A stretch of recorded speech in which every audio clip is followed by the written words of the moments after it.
l'amour de Dieu et la communion du Saint-Esprit. Il n'y a pas de plus grande bénédiction que de souhaiter l'amour, la grâce et la communion du Saint-Esprit. Alléluia.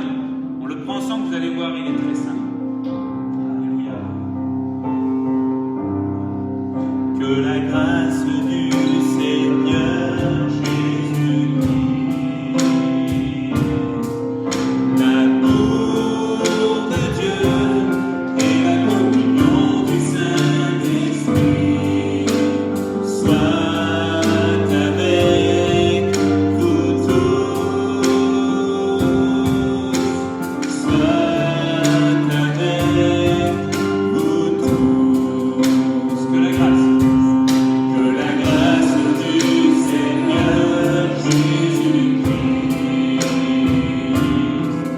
l'amour de Dieu et la communion du Saint-Esprit soient avec vous tous, soient avec vous tous. Allez, dernière fois. Que la grâce du Seigneur Jésus-Christ, pour toi, mon frère, ma sœur, ce matin, l'amour de Dieu et la communion du Saint-Esprit soient avec vous tous, soient avec vous tous, soient avec nous tous. Sois avec nous tous, sois avec nous tous. Alléluia. Que la grâce du Seigneur, l'amour de Dieu, la communion du Saint-Esprit nous unissent encore tous. Alléluia. Toi et moi, unis par le don de sa vie. Est-ce qu'on peut le prendre ensemble, ce chant? Nous sommes la famille de Dieu. Il va être notion ce matin de communion fraternelle. Alors on va le prendre ensemble, toi et moi, unis par le don de sa vie. On peut se lever ensemble? Allez, Josué!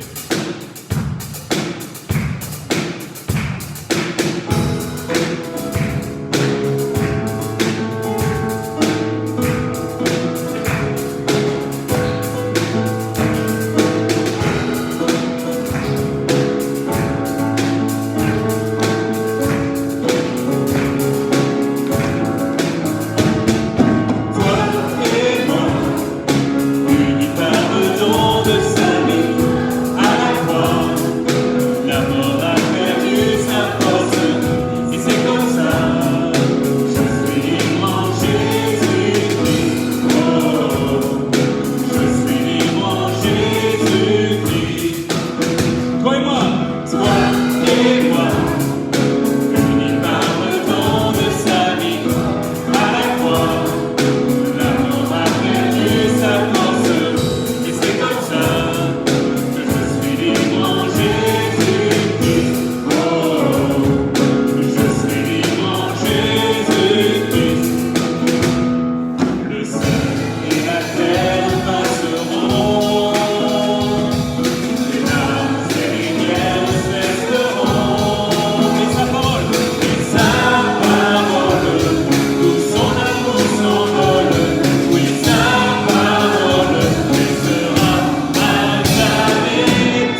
sa vie à la croix. La mort a perdu sa force. C'est comme ça que je suis libre en Jésus-Christ. Oh, je suis libre. Allez, dernière fois que moi. Toi et moi, lui pardon de sa vie à la croix. La mort a perdu sa force. C'est comme ça que je suis libre en Jésus-Christ. Oh, je suis libre en Jésus. Je suis libre, je suis libre, je suis libre en Jésus. On déclare. Je suis libre, je suis libre, je suis libre en Jésus. Je suis libre, je suis libre, je suis libre en Jésus. Dernière fois. Je suis libre, je suis libre, je suis libre en Jésus-Christ. Merci Seigneur. Alléluia. À toi la gloire, à toi la louange. Merci Jésus. C'est quoi mes frères et sœurs votre histoire? Mon histoire, moi, elle est très simple. J'étais mort et Jésus m'a ramené à la vie. J'étais prisonnier, il m'a libéré. J'étais lié et il a coupé mes liens. J'étais perdu, il m'a sauvé. C'est mon histoire, c'est là mon chant. On le prend ensemble?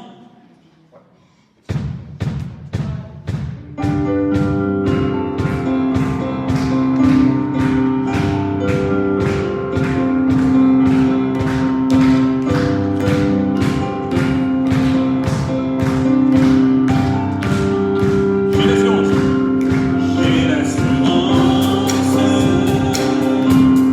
de mon salut par la présence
dans la main droite de celui qui a été assis sur le trône un livre écrit en dedans et en dehors, scellé de 7 sceaux.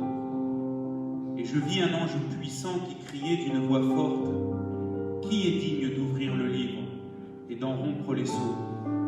Et personne dans le ciel, ni sur la terre, ni sous la terre ne put ouvrir le livre, ni le regarder. Et je pleurais beaucoup de ce que personne ne fut trouvé digne d'ouvrir le livre, ni de le regarder. Et l'un des vieillards me dit: ne pleure point, voici le lion de la tribu de Juda, le rejeton de David, a vaincu pour ouvrir le livre et ses 7 sceaux. Et je vis au milieu du trône et des 4 êtres vivants et au milieu des vieillards un agneau qui était là comme immolé. Il avait 7 cornes et 7 yeux qui sont les 7 esprits de Dieu envoyés par toute la terre. Il vint et il prit le livre de la main droite de celui qui était assis sur le trône. Quand il eut pris le livre, les 4 êtres vivants et les 24 vieillards se prosternèrent devant l'agneau, tenant chacun une harpe et des coupes d'or remplies de parfums, qui sont les prières des saints. Et ils chantaient un cantique nouveau en disant: tu es digne de prendre le livre et d'en ouvrir les sceaux, car tu as été immolé et tu as racheté pour Dieu par ton sang des hommes de toute tribu, de toute langue, de tout peuple et de toute nation. Tu as fait d'eux un royaume et des sacrificateurs pour notre Dieu, et ils régneront sur la terre. Je regardai et j'entendis la voix de beaucoup d'anges autour du trône et des êtres vivants et des vieillards. Et leur nombre était des myriades de myriades et des milliers de milliers. Ils disaient d'une voix forte: l'agneau qui a été immolé est digne de recevoir la puissance, la richesse, la sagesse, la force, l'honneur, la gloire et la louange. Et toutes les créatures qui sont dans le ciel, sur la terre, sous la terre, sur la mer, et tout ce qui s'y trouve, je les entendis qui disaient à celui qui est assis sur le trône et à l'agneau soit la louange, l'honneur, la gloire, la force, au siècle des siècles. Et les 4 êtres vivants disaient Amen. Les vieillards se prosternèrent et adorèrent. L'agneau, c'est Jésus. Alléluia, on se lève ensemble. Élevé à la droite de Dieu, couronné de 1000 couronnes, tu resplendis comme un soleil radieux. Les êtres crient autour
sœurs dans le monde entier qui louent le Seigneur. Se joindre à ceux qui dans le ciel louent l'Éternel. Et nous allons maintenant partager quelques paroles d'encouragement, quelques paroles qui nous permettent de progresser, d'aller de progrès en progrès avec le Seigneur. Alléluia. Voilà, est-ce que tu peux nous rafficher ce texte que nous avions lu la semaine dernière? On va le relire et continuer sur ce thème des 4 fantastiques de l'Église, et de l'Église locale. Je ne ferai aucun résumé de ce qui a été dit la semaine dernière, puisque la vidéo du temps de célébration se trouve sur YouTube. N'hésitez pas à y aller sur la page, sur la chaîne ECL, Église Cavaillon-Luberon. On relit ce texte ensemble des tout débuts de l'Église, 40 jours après que le Seigneur soit remonté au ciel. Il avait dit à ses disciples, vous restez à Jérusalem, vous attendez, il y a une promesse que je vous fais, je vais vous envoyer mon esprit, je vais vous envoyer une consolation, une puissance, et vous allez devenir des colonnes de l'Église. Vous allez devenir des colonnes de ce peuple, que je vais maintenant unir, réunir, qui comportera des gens venus de tous horizons, de tout pays, de toute langue, de toute culture, de tout âge, de toute condition sociale, des hommes, des femmes, et je les réunirai en un peuple. Et le Seigneur leur dit, vous recevrez une puissance. Et les disciples, ils ont obéi, ils ont attendu, ils ont prié, ils ont loué le Seigneur, et à un moment donné, le Saint-Esprit est là. Il arrive, il vient avec puissance, avec autorité, il vient remplir leur cœur, et à ce moment-là, plus rien ne les bloque, plus de crainte, plus de tristesse. Une vie nouvelle a été comme, à ce moment-là encore ancrée solidement. Et il commence à témoigner, et cela apporte une grande bénédiction, puisque 3000 âmes, et après encore 2000, et puis plusieurs milliers s'approchent du Seigneur. Et regardez ce qui est écrit dans Actes chapitre 2, versets 40 à 47, et par plusieurs autres paroles, il les conjurait et les exhortait, disant, sauvez-vous de cette génération perverse. Ceux qui acceptèrent sa parole furent baptisés, et en ce jour-là, le nombre des disciples s'augmenta d'environ 3000 âmes. Ensuite, imaginez-vous, mes frères et sœurs, ça fait du bruit, 3000 âmes qui se donnent à Jésus, qui changent de vie. Je pense que si un jour à Cavaillon, 3000 âmes sont données au Seigneur, je suis sûr que le Dauphiné ou la Provence viendrait faire une enquête. Parce que, waouh, qu'est-ce qui se passe? Déjà qu'en 2015, quand on avait fait venir Nicky Cruz et qu'on avait 1500 personnes au parc des expositions d'Avignon, déjà que les médias sont arrivés et tout ça. Mais là, imaginez-vous 3000 personnes. Et on va dire du meilleur peut-être humainement parlant, même s'il n'y a pas de meilleur humainement parlant, mais du meilleur jusque peut-être au plus mauvais. 3000 âmes qui sont changées, transformées. Ils persévéraient dans l'enseignement des apôtres, dans la communion fraternelle, voilà nos 4 fantastiques, dans la fraction du pain et dans les prières. La crainte s'emparait de chacun et il se faisait beaucoup de prodiges et de miracles par les apôtres. Tous ceux qui croyaient étaient dans le même lieu et ils avaient tout en commun. Tout ça, on va l'expliquer aujourd'hui. Ils vendaient leurs propriétés et leurs biens et ils partageaient le produit entre tous selon les besoins de chacun. Verset 46, ils étaient chaque jour tous ensemble assidus au temple. Ils rompaient le pain dans les maisons et prenaient leur nourriture avec joie et simplicité de cœur, louant Dieu et trouvant grâce auprès de tout le peuple. Et le Seigneur ajoutait chaque jour à l'Église ceux qui étaient sauvés. Amen. Vous savez, des fois, moi j'ai mené des mauvais combats, que ce soit dans les églises où j'ai été, à Cavaillon aussi, malheureusement. J'ai mené ce mauvais combat, c'est que j'ai plutôt des fois mené le combat de et Matthieu essayait d'ajouter à l'église ceux qui étaient sauvés. Mais je me suis cassé les dents. Elle est toujours là, peut-être que... Mais je me suis cassé les dents et surtout, ça m'a amené bien des problèmes, des fois de santé, des problèmes, des combats. Et le Seigneur me disait des problèmes aussi de sommeil. Et le Seigneur me disait, mais ça c'est ma partie, tu t'en occupes pas. Toi, tu dois veiller dans ta vie, mais aussi avec l'Église que je t'ai confiée. Vous devez veiller aux 4 fantastiques. Et si vous veillez sur ça, à ce moment-là, le reste, je m'en occupe. C'est vrai que le Seigneur, il est moins compliqué que nous. Nous, des fois, on est très compliqués. Et je parle parce que je sais que des fois, je suis très compliqué. Alors, ce matin, nous allons parler de ce deuxième fantastique de l'Église locale, à savoir la communion fraternelle. Je parle bien d'église locale parce que, oui, on pourrait dire il y a l'église universelle, mais dans le texte que nous venons de lire, même si c'est le début de l'église, eh bien, dans ce monde, mais laissez-moi vous dire que l'accent est mis sur l'église qui est là maintenant, on va dire, incrustée, attachée dans la ville de Jérusalem, à savoir l'église de Jérusalem. Faisons attention aujourd'hui parce que beaucoup de gens qui mettent l'accent sur l'église universelle, en fait, pour eux, c'est un moyen, un échappatoire pour dire « Non, non, on m'a fait du mal dans une église locale, on m'a fait des choses dans une église locale, j'aime pas trop les églises locales parce que... » Et puis on dit « Ah, mais moi je suis attaché à l'église universelle. » L'église universelle, elle a 2 choses. Elle doit, eh bien oui, répandre la bonne nouvelle dans le monde entier, c'est vrai. Et elle doit se préparer au retour du Seigneur.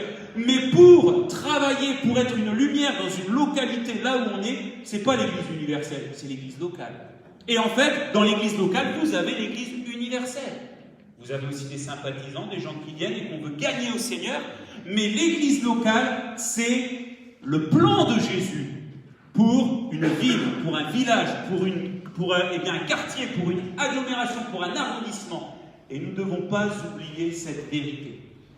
Alors, avant de rentrer dans le vif du sujet, il est bon de préciser que nous allons, ce matin, pendant quelques instants, méditer sur ce que Dieu dit au sujet de la communion fraternelle et non pas ce que nous voudrions qu'elle soit pour nous. Vous voyez la différence? On ne va pas parler de ce que nous, on pense qu'est la communion fraternelle, parce qu'on a tous un avis différent. Mais on va parler de ce que Dieu dit, lui, dans sa parole, parce que, au moins là, on ne se trompera pas. Parce qu'il ne faut pas oublier qu'on a tous une culture différente. Moi, je viens du nord-est de la France. Dans le nord-est de la France, quand je suis arrivé dans le sud, il y a des choses qui m'ont choqué. Parce que moi, dans l'est de la France, on ne fait pas comme ça. Et puis, des manières que je faisais qui ont choqué des gens, parce que dans le sud, ils disaient, mais non, mais nous, on ne vit pas comme ça. Chaque culture, on vient avec une culture, et c'est vrai ça développe en nous des fois une manière de penser, une manière de vivre. On vient peut-être, pour certains, on vient de pays différents. Et en Chine, la communion fraternelle n'est peut-être pas interprétée de la même manière que nous en France, ou dans d'autres pays. Chacun vient, quand il devient chrétien, chacun vient avec des choses personnelles qu'il a vécues, qu'il a. Son passé, son vécu, son caractère. Et le problème, c'est que des fois, on essaye d'adapter le message de Jésus à ce qu'on voudrait. Il y a des gens, ils ne peuvent pas se passer d'avoir des gens qui les appellent régulièrement. Et si vous ne les appelez pas pendant 2 jours, ils vont dire « ça y est, il fait la tête ». Mais en fait, non. Moi, avec ma sœur, Christelle, que je salue, parce que je sais qu'elle regardera la vidéo, on s'appelle pas tous les jours. Des fois, il arrive qu'en 2, 3 semaines, 1 mois, on ne s'appelle pas. Mais ce que j'aime, c'est quand on s'appelle, il y a une qualité dans notre conversation. On peut passer du temps à parler. Pourtant, ça ne veut pas dire, et elle sait très bien que c'est pas parce qu'on ne s'appelle pas souvent que moi je l'aime pas et qu'elle ne m'aime pas. Non. Mais c'est pas le faire, mais c'est la qualité qu'on met dans la relation, dans la communion. Et mes frères et sœurs, on va en parler parce que n'oublions pas que la vie chrétienne, ce n'est pas amener la Bible à se soumettre à ma pensée, mais la vie chrétienne, c'est d'amener mes pensées à se soumettre à la Bible. Je répète, la vie chrétienne, ce n'est pas d'amener ma manière de vivre, à prendre autorité sur la Bible, mais c'est d'amener ma manière de vivre à être sous l'autorité de la Bible, de la parole de Dieu, la manière de penser de Dieu. Alors la Bible nous dit, il persévérait, je l'avais dit la semaine dernière, mais j'aime ce mot, il persévérait, empressement constant pour quelqu'un ou pour quelque chose. Un empressement constant, c'est-à-dire que ça me presse, je suis poussé, je dois le faire, c'est obligé, pas parce qu'on m'y oblige, mais parce que intérieurement, ça bouillonne en moi. Et en plus, c'est constant, c'est-à-dire que c'est une endurance, ça dure dans le temps. J'aime bien dire ceci, mais la vie chrétienne n'est pas une vie de sprinter. Vous mettez un sprinter sur un marathon, peut-être que quand il va démarrer, il va déjà être à 2 km de tout le monde, mais au bout d'un certain temps, le sprinter n'est pas formé, n'est pas entraîné pour être sur la durée. Il est entraîné sur la vitesse et la rapidité. Nous ne sommes pas appelés à être des sprinters, parce que sinon, un jour, on va nous retrouver, on sera... Et malheureusement, beaucoup de gens sont comme ça dans nos églises. Mais nous sommes appelés à être des marathoniens, des hommes et des femmes qui allons sur la durée et qui allons jusqu'au bout, comme dira l'apôtre Paul. J'ai combattu le bon combat, j'ai achevé la course, j'ai gardé la foi. Et la couronne est réservée. Alors oui, il persévérait dans la communion fraternelle. 2 mots très importants pour saisir ce qu'est la communion fraternelle. Déjà le mot communion. Ça vient du mot grec koinonia. Et ce mot, eh bien, il veut dire littéralement ce qui est commun à plusieurs personnes. C'est ce qui a donné le mot en fait association. La communion, c'est on s'associe, on est ensemble avec des gens qui ont le même but commun, la même manière eh bien, de voir les choses et qui ont le même centre d'intérêt. Et on se rassemble ensemble, on est ensemble pour servir et pour défendre une cause. C'est ça en fait la communion. Et puis évidemment, il y a le mot que la Bible rajoute, et ce n'est pas un hasard, le mot fraternel. Et le mot fraternel, eh bien, c'est qu'il y a un lien familial, c'est-à-dire une attache familiale. Pourquoi ces 2 mots sont ensemble? Parce que si on reste juste sur le mot communion, bah écoutez, on va vivre comme une association, même si aux yeux de l'État, on est une association cultuelle, mais on va vivre comme une association, on vient pour nos petites assemblées générales, on vient pour nos petites réunions, et puis après c'est fini. Non, c'est une communion autour d'un centre d'intérêt, d'un point commun, c'est-à-dire Jésus-Christ, mais aussi, Jésus a fait ce merveilleux miracle de faire de nous une famille. Une famille qui sommes liés les uns aux autres. Oui, quand Jésus nous a sauvés, il a accompli un miracle puissant, et ce miracle, c'est l'Église. Regardez un petit peu l'actualité, regardez un petit peu nos pays, regardez un petit peu nos responsables, ceux qui gouvernent nos pays et que nous bénissons, puisque la Bible nous dit de prier pour ceux qui nous dirigent et de bénir ceux qui nous dirigent. Mais nous voyons qu'ils veulent travailler à unir tout le monde ensemble. On veut réunir un pays où chacun est différent. On veut les réunir eh bien, dans une sorte de famille qu'on appelle une patrie. Une fratrie, si vous préférez. On veut les unir. On prend les gens de d'où ils viennent, qui que ce soit, leur arrière-plan, toutes ces choses-là, on les prend et on veut les unir dans une famille, dans une fratrie, dans un pays, et on veut qu'ils soient eh bien, ensemble. Sauf que, force est de constater que réunir chacun, chacune, s'avère des fois bien mission impossible. On ne voit pas un pays où il n'y a pas des gens qui sont en rébellion. On ne voit pas un pays où il n'y a pas des gens qui sont en dehors, qui ne veulent pas s'intégrer, qui ne veulent pas. Chacun, des fois, a son mot à dire, chacun se tire dessus les uns sur les autres. Je parle à coup de parole, évidemment. Mais pourtant, Jésus, lui, il a réussi là où l'homme a échoué et où l'homme échouera encore.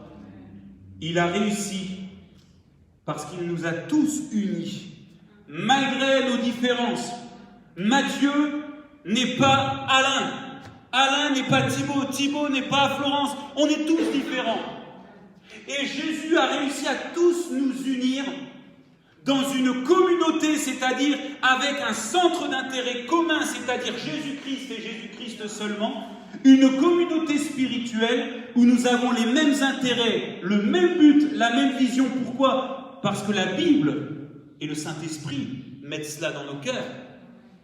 Et surtout, eh bien, Jésus nous a réunis dans cette famille spirituelle où nous avons le même Père, c'est-à-dire Dieu, qui nous a adoptés et qui aujourd'hui encore eh bien, nous a donné le pouvoir d'être enfants de Dieu. Mais si je suis enfant de Dieu, c'est que je suis frère et sœur de mon frère et de ma sœur.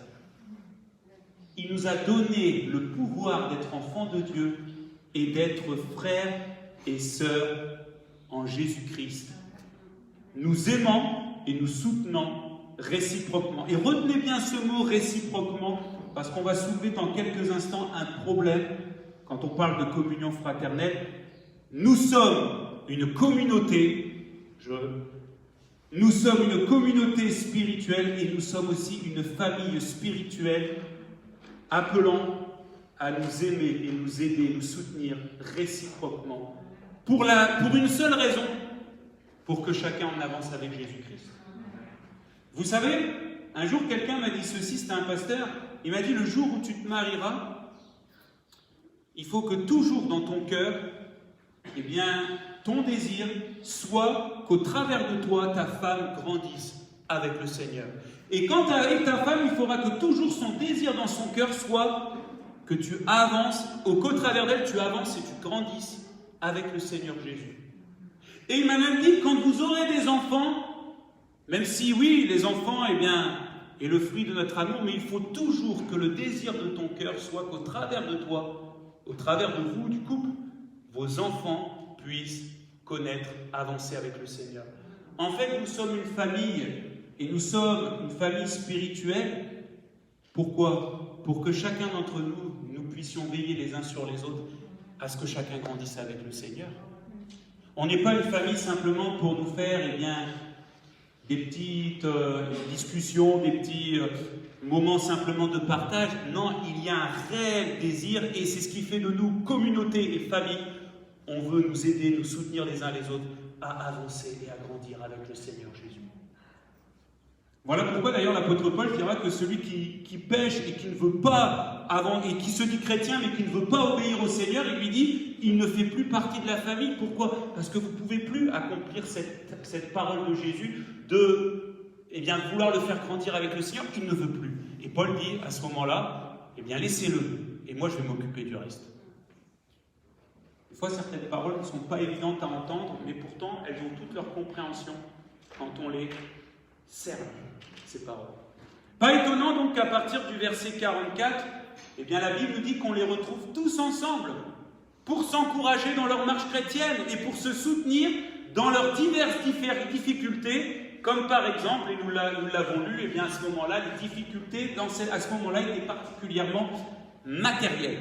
Alors, avant de parler de comment vivre la communion fraternelle aujourd'hui, j'aimerais voir avec vous ce que n'est pas la communion fraternelle. Vous êtes prêts ? Je sens que je vais me faire dégommer. Non. La communion fraternelle, ce qu'elle n'est pas, elle n'est pas de la familiarité. Je m'explique. Des fois, dans certaines églises, les gens sont tellement proches, tellement famille, tellement unis, que malheureusement, cela devient très rapidement de l'irrespect et non plus de la communion fraternelle. Un jour, dans une église, une sœur qui, avait son caractère, elle s'entendait bien avec d'autres personnes, mais vous voyez comment elle leur parlait. Ouais, imbécile, abruti. J'ai dit, non mais c'est quoi ça ? Ça, c'est pas la communion fraternelle. Non, mais on s'entend bien, on peut se dire ça, on peut rigoler ensemble. La communion fraternelle n'est pas de la familiarité. Moi, je ne suis pas frère et sœur ou frère en Christ avec quelqu'un qui veut que ce soit une familiarité. La communion fraternelle est comme notre relation avec le Seigneur est dans le respect et dans l'amour réciproque. La communion fraternelle n'est pas une familiarité. D'ailleurs, la communion fraternelle n'est pas non plus, n'est pas de l'affinité. L'affinité, vous pourrez lire la définition, mais l'affinité, c'est ce qui ressort des sentiments. Sauf que la Bible dit, ayez en vous les sentiments qui étaient en Jésus-Christ. Donc, si ce sont mes sentiments qui parlent, dans l'église, j'aime bien ce petit groupe. En plus, celui-là, je l'aime pas trop, là, ce groupe-là. Là. Bon, allez, on va aller, et puis je vais passer mon temps avec ces gens-là, on va manger ensemble, enfin en ce moment avec le masque c'est difficile, mais on va faire des choses ensemble, et puis allez, on va faire un groupe, un clan, on a de l'affinité. Je ne suis plus dans la communion fraternelle. Parce que la communion fraternelle, c'est tous. T-O-U-S. C'est tous. Oui, la communion fraternelle n'est pas de l'affinité dans le sens où ce n'est pas de faire des clans en mettant les autres de côté. Un jour, un pasteur qui avait dans son église plusieurs groupes de cultures différentes les a repris sévèrement, avec amour, mais quand même d'une manière sévère. Il leur avait dit, mais telle culture, vous aimez être entre vous la semaine pour vivre votre culture ensemble. Oui. Telle culture, vous voulez rester ensemble et vivre votre culture ensemble. Il dit, mais moi j'aimerais vous dire, la Bible nous dit qu'en Jésus-Christ, il n'y a plus ni juif ni grec. En Jésus, il n'y a plus de Français. En Jésus, il n'y a plus de Gitans. En Jésus, il n'y a plus d'Africains. En Jésus, il n'y a plus de Chinois. Il n'y a plus d'Américains. Nous sommes un en Jésus-Christ. D'ailleurs, j'aimerais peut-être dire cette parole à quelqu'un, et moi je l'ai vécu malheureusement à mes dépens. Même en tant que pasteur, il m'est arrivé dans des églises, eh bien, d'avoir de l'affinité pour des frères et sœurs et de passer beaucoup de temps, trop de temps chez eux. Surtout quand j'étais célibataire. Et malheureusement, un jour, on m'a dit cette parole, on m'a dit « Méfie-toi, Matthieu. Regarde ce que la Bible dit. Ne mets pas trop souvent ton pied chez ton prochain de peur qu'il ne te haïsse, qu'il ne te maudisse, qu'il ne te fasse la misère. » Je dis « Non, mais ça, c'est quand c'est avec les inconvertis, ça. » Je l'ai vu dans l'église. Que malheureusement, mettre trop souvent, des fois, notre pied chez notre prochain, d'être trop en affinité et d'être trop collés les uns avec les autres, fait tomber très souvent dans une familiarité et aussi, à un moment donné, dans les discussions, ça peut déraper et je peux vous dire que des fois, ça fait très très mal. La communion fraternelle, et alors celui-là il est top aussi, ce n'est pas de l'assistanat. Vous avez des fois des gens, ils viennent à l'église. Ah, vous devez m'aider, Jésus vous a dit de m'aimer, vous a dit de m'aider, alors aidez-moi.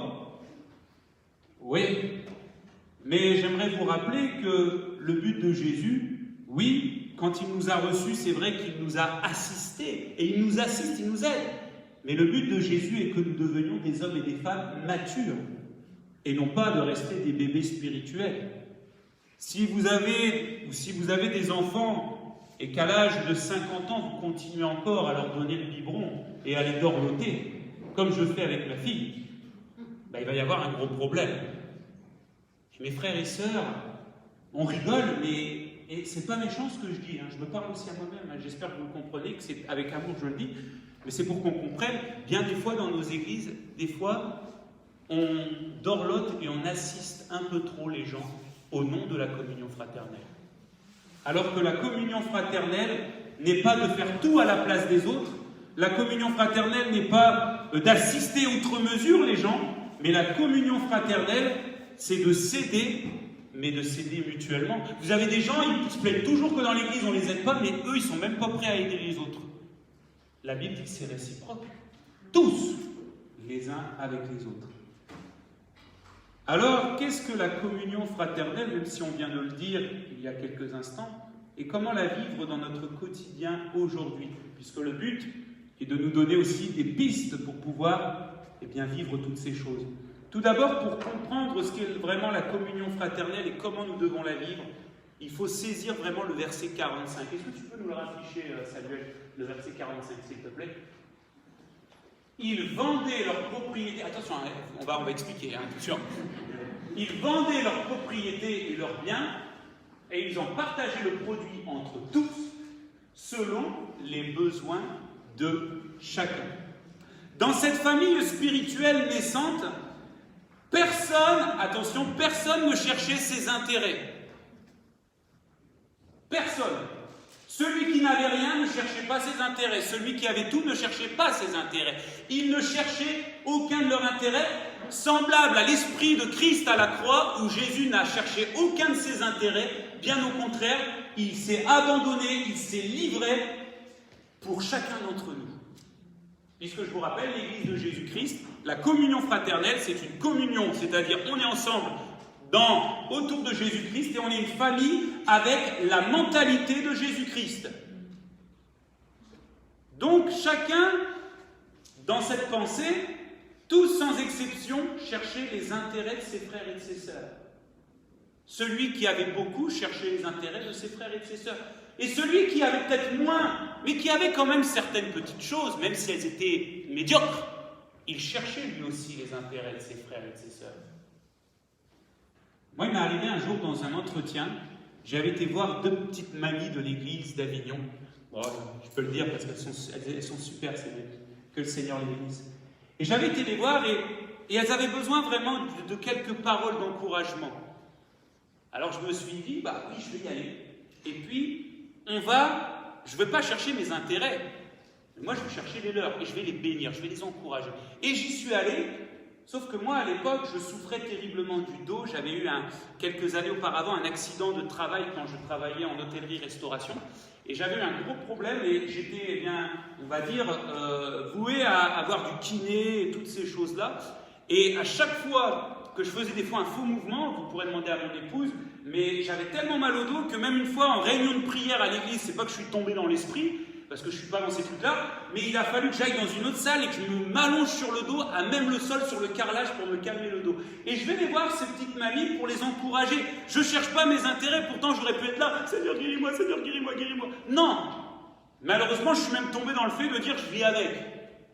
Et je suis allé les voir et j'ai partagé avec elles, je les ai encouragées. Et à la fin, je regarde mon portable et je dis je suis en retard pour la prochaine visite. Désolé les mamies, je vais prier et puis je pars vite. Puis je fais une prière, mais une prière qui honnêtement était, je ne vais pas dire bateau, mais une prière, bah oui, Seigneur, tu vois, tu bénis, tu vois ce qu'on a partagé, tu bénis mes sœurs. Mes sœurs, elles ont été encouragées, bénies dans leur cœur. Et je m'apprête à me lever. Déjà que moi, avec mon dos, il fallait que je me lève tranquillement. Et au moment où je me lève, j'avais les genoux encore fléchis comme ça. Et il y a une des mamies, elle fait « Seigneur, notre frère est venu nous bénir. Et il n'a pas cherché ses intérêts. Je prie parce que tu vois, Seigneur, il a mal au dos, il a des problèmes de dos. Au nom de Jésus, tu le guéris. » J'ai senti une boule de chaleur venir dans mon dos, jusqu'en bas descendre. J'ai plus de problème de dos. J'ai pas cherché mes intérêts, j'ai cherché les leurs. Elles n'ont pas cherché leurs intérêts, elles ont cherché les miens. L'assistanat, c'est ce qui est à toi est à moi. La vie chrétienne, c'est ce qui est à moi est à toi. C'est différent. Alors, mes frères et sœurs, pour info d'ailleurs, à ce moment-là, dans la Bible, il faut le mettre au contexte, ça va vous aider à comprendre.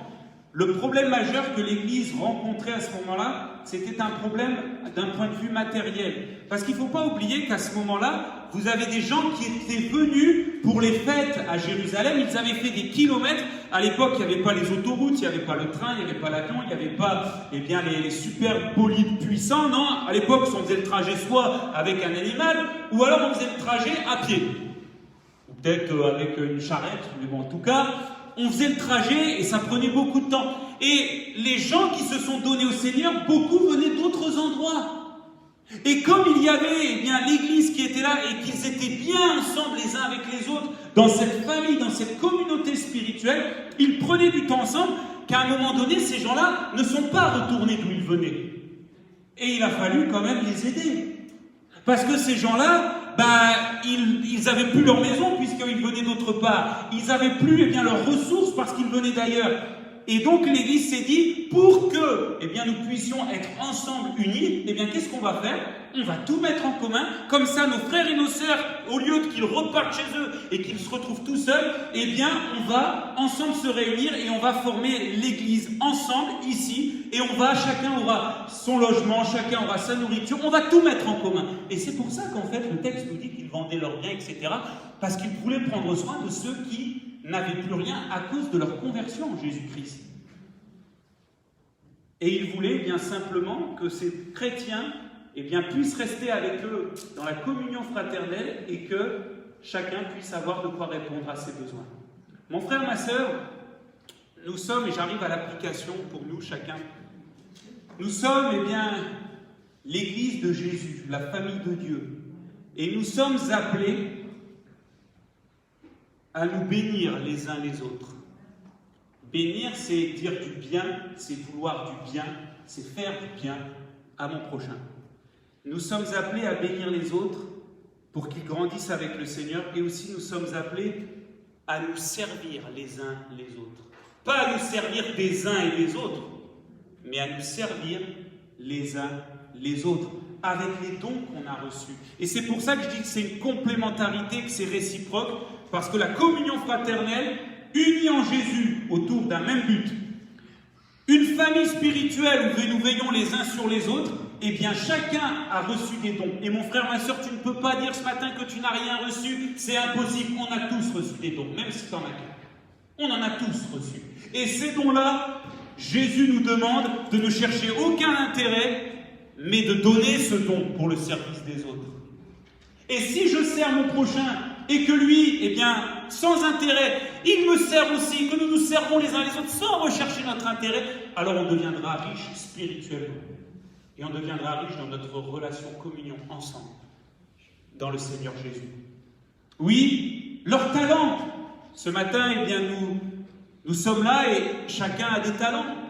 Et chacun les met au service eh bien, des autres pour pouvoir eh bien, les bénir. Chacun, nous avons des biens que Dieu nous a confiés. Et le Seigneur ne nous les a pas confiés pour que nous soyons comme, pardonnez-moi, mais que ce soit spirituel ou matériel, mais que nous soyons comme, eh bien, Louis de Funès, l'avare qui garde tout. Ah, mon argent! Un jour, je me rappelle d'un frère, il est auprès du Seigneur maintenant. Ce frère était alors, vous allez voir que vu le poste qu'il avait, eh bien, c'était quelqu'un qui, financièrement, était relativement aisé. Mais d'une simplicité. D'ailleurs, moi, des fois, je lui disais, bonjour monsieur, il me disait, il me disait, mais Mathieu, je suis ton frère en Christ. Alors, tu me dis pas monsieur et tout, tu me dis frère en Christ. Wow. Il était chirurgien, directeur du service de cancérologie de la ville de Reims, docteur évidemment, et cet homme d'une simplicité, il servait dans l'église. Et je me rappelle quand je suis allé à l'école biblique, ça me coûtait à peu près 700 € par mois, 5 000 € pour 3 ans, 5 500 € pour 3 ans. Et des fois il m'arrivait d'aller au comptoir pour payer le mois, parce que si je ne payais pas, comme c'était une université chrétienne qui était quand même bien reconnue vis-à-vis de l'État, ils avaient des obligations. Et donc si on ne payait pas, c'était problématique. Et j'arrive vers le comptoir et je dis, voilà, j'ai pas d'argent pour ce mois-ci. Vous appelez comment? Je me rappellerai. Parce que c'était une anglophone qui what's your name? Matthew Gab, the guy, yeah, okay, it's good. Comment ça, it's good? Et en fait, je regardais, 700 € avaient été payés. J'ai appris par la suite que c'était ce frère qui, dans la grande discrétion, nous soutenait, moi et un autre frère de l'église de Reims qui étions partis à l'école biblique. Et on ne savait pas. Et ce frère, lui, Dieu le bénissait par les frères et les sœurs qui l'entouraient. Oui, dans le mot et dans le cadre de cette communion fraternelle, les épîtres nous enseignent 3 choses. La première chose, communion fraternelle égale à contribution volontaire dans tous les domaines. C'est-à-dire ce que j'ai reçu, je l'apporte volontairement. On ne m'oblige pas, et je l'apporte volontairement. Communion fraternelle égale aussi dans les épîtres à assistance. Aider mon frère, ma sœur, quand il est dans la difficulté. Mais attention, ne pas le faire se complaire dans les difficultés, mais l'aider à lui s'en sortir avec le Seigneur. Et qu'il devienne par la suite quelqu'un qui aidera celles qui sont dans la difficulté. Et puis aussi, communion fraternelle dans les épîtres est égale à libéralité. Et la libéralité, c'est ne pas compter ce que je perds ou je gagne, mais c'est donner généreusement de tout mon cœur. Un peu comme cette veuve qui, eh bien, alors que les grands riches donnaient de leur superflu, eh bien cette petite dame a mis cette pièce et Jésus lui dit c'est elle qu'elle puisse donner. Parce qu'elle a donné ce qu'elle avait besoin pour vivre, mais elle l'a donné de tout son cœur. Elle l'a donné de tout son cœur. Alors je voudrais terminer avec vous et lire Romains chapitre 12. Est-ce que tu peux nous mettre Et méditez ce passage, notez-le bien, de Romains chapitre 12, versets 9 à 16. Et l'apôtre Paul va nous parler comment vivre d'une manière pratique la communion fraternelle. Que la charité, c'est-à-dire l'amour, soit sans hypocrisie. Je t'aime, mon frère, ma soeur. Tu sais quoi, c'est un peu ça, l'hypocrisie. L'hypocrisie, c'est le mot acteur, comédien, c'est-à-dire qui met devant une vie qui joue un rôle qui n'est pas sa vraie personnalité. Ayez le mal en horreur, attachez-vous fortement au bien. Ah, voilà, intéressant. Par amour fraternel. Soyez pleins d'affection les uns pour les autres. C'est-à-dire, d'ailleurs, je n'ai pas besoin de vous le dire, vous allez comprendre tout de suite, c'est écrit. Par honneur, usez de prévenance réciproque. Ensuite, ayez du zèle et non de la paresse. Ah, c'est bien dans l'église, j'ai pas besoin de bosser, on me donne la nourriture et tout ça. Non. Ayez pas de la paresse. Ayez du zèle. Soyez fervents d'esprit. Servez le Seigneur. Réjouissez-vous en espérance. Soyez patients dans l'affliction. Persévérez dans la prière. Et alors là, on arrive au calme. Pourvoyez aux besoins des saints. Exercez l'hospitalité. Moi, je remercie le Seigneur pour tous ceux et toutes celles qui, alors que des fois, je partais faire des missions et tout, qui m'hébergeaient, qui prenaient soin de moi. Et le Seigneur est celui qui bénit. Bénissez ceux qui vous persécutent. Bénissez et ne maudissez pas, même dans l'église. Si je sais que quelqu'un dit du mal de moi, je le bénis dans la prière. Réjouissez-vous avec ceux qui se réjouissent. C'est ça. Pleurez avec ceux qui pleurent. Ayez les mêmes sentiments les uns envers les autres. N'aspirez pas à ce qui est élevé, mais laissez-vous attirer par ce qui est humble. Ne soyez pas point sage, à vos propres yeux.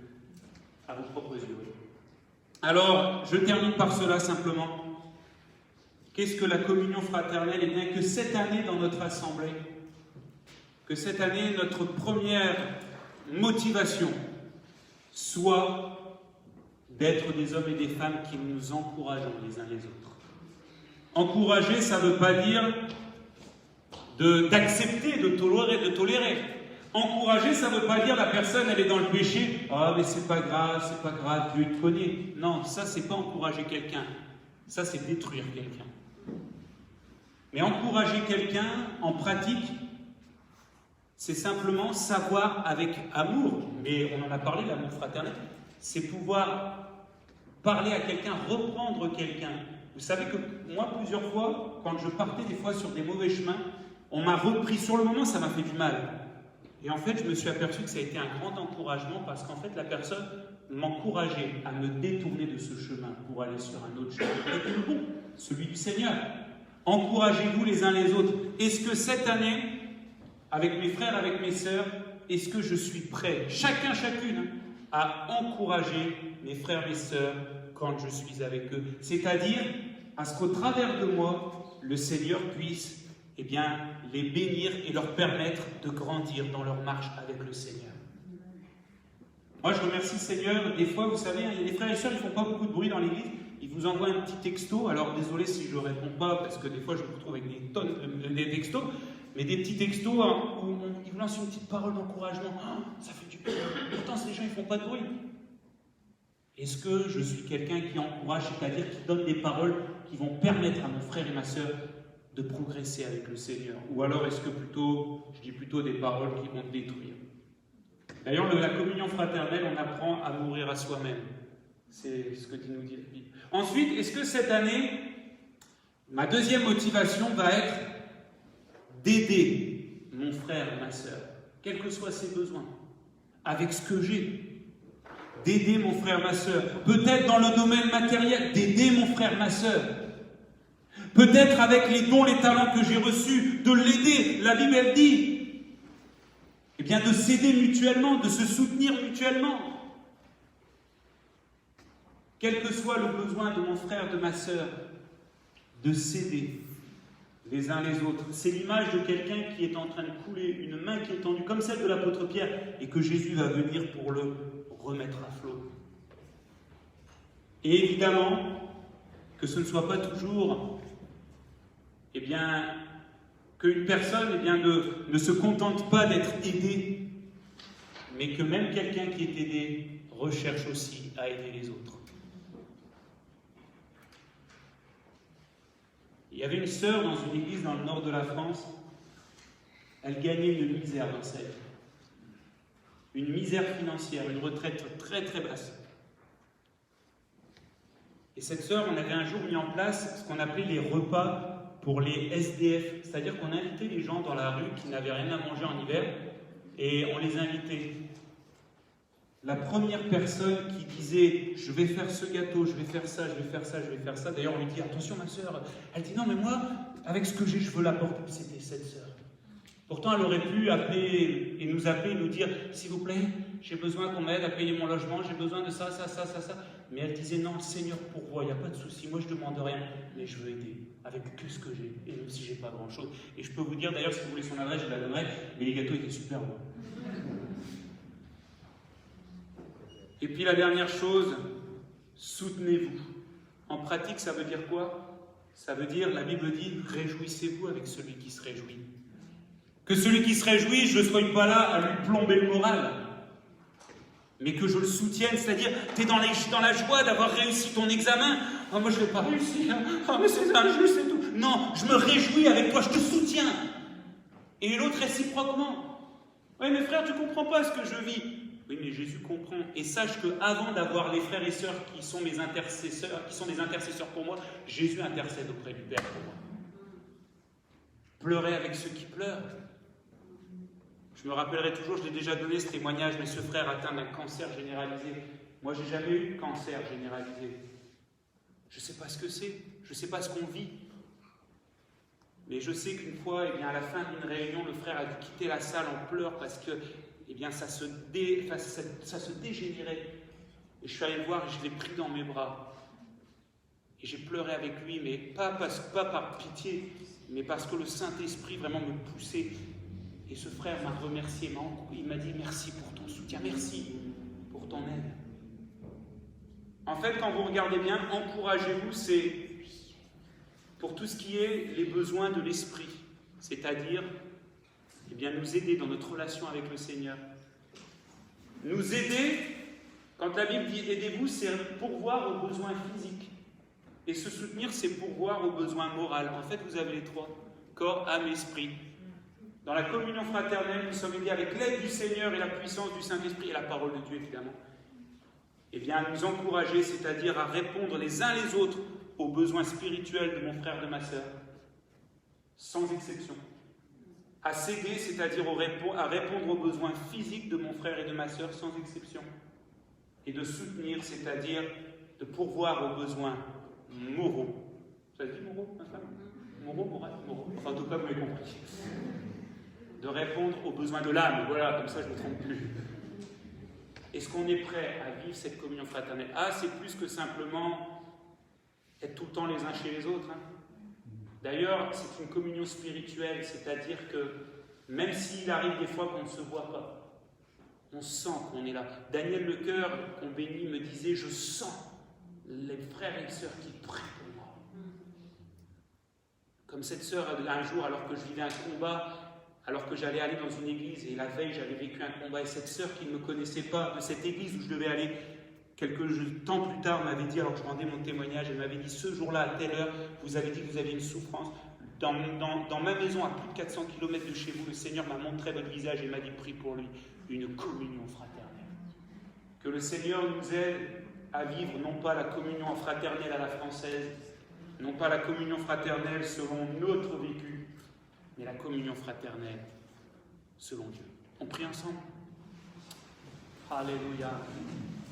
Seigneur Jésus, tu l'as dit dans ta parole, aimez-vous les uns les autres. À cela tous verront que vous serez mes disciples. Merci pour la communion fraternelle. Merci pour la famille que nous sommes. Merci Seigneur pour ce merveilleux miracle. Et ce matin, devant ce que dit ta parole, et moi le premier Seigneur, devant ce que dit ta parole, Je me sens bien petit, bien limité. Mais comme l'a dit quelqu'un dans sa prière, Seigneur, ce n'est ni par force, ni par puissance, mais c'est par ton esprit. Et Seigneur, c'est par ton esprit que je peux vivre ta parole sur la communion fraternelle. Je te prie que cette année, toute chose contraire à la communion fraternelle, dans nos cœurs, dans nos pensées, dans peut-être l'égocentrisme, que toutes ces choses-là soient mis hors de nous, soient mis hors d'état de nuire, que nous rejetions ces choses-là, et que cette année nous aspirions, mais plus encore, à Seigneur Jésus nous encourager les uns les autres. Mon frère, ma sœur est sur une mauvaise pente, je veux l'encourager à revenir. Mon frère, ma sœur, doute dans des choix, je veux l'encourager à prendre le bon choix, celui que le Seigneur a pour lui. Seigneur Jésus, aide-nous à cette année à nous aider les uns les autres. Mon frère, ma sœur est dans la souffrance. Mon frère, ma sœur a un besoin bien particulier. Seigneur, mets encore dans nos cœurs d'aider. Et que ce soit réciproque les uns envers les autres. Ta parole nous dit que si nous faisons les choses dans le but qu'on nous aide, qu'est-ce qu'on fait de mieux que les gens du monde? Eux aussi font pareil. Mais nous, Seigneur, ce n'est pas ça, c'est que c'est réciproque. Mets dans nos cœurs, à chacun, à chacune, de nous aider les uns les autres quand il y a un besoin. Moi, je te prie aussi pour les services dans l'Église. Seigneur, il y a des responsables dans l'Assemblée. Seigneur, il y a des responsables de différents secteurs et je les bénis en ton nom. Et c'est vrai qu'ils souffrent parce qu'ils ont besoin d'aide pour le service. Je te prie que tu mettes dans nos cœurs, dans les cœurs, d'aider. Seigneur, que nous ne recherchons pas les grandes choses, à être des évangélistes intergalactiques, mais ta parole nous dit que ce que ta main trouve à faire, fais-le. Alors, aide-nous à aider. Et puis aide-nous aussi à nous soutenir les uns les autres. Aide-nous à soutenir la veuve et l'orphelin. Aide-nous à soutenir celui qui est dans la joie, afin que sa joie perdure en Jésus-Christ. Aide-nous à soutenir celui qui est dans les larmes, par notre prière, par notre attention aussi. Aide-nous à le soutenir pour que ces larmes soient changées en allégresse. Aide-nous à soutenir peut-être celui qui est faible dans la foi, afin qu'il puisse être fortifié. Seigneur, c'est tout un programme. Je veux te remercier pour ce deuxième fantastique, cette deuxième chose extraordinaire qu'est la communion fraternelle, et que nous puissions la vivre jusqu'à ton glorieux retour. Merci pour tout, Jésus. Amen.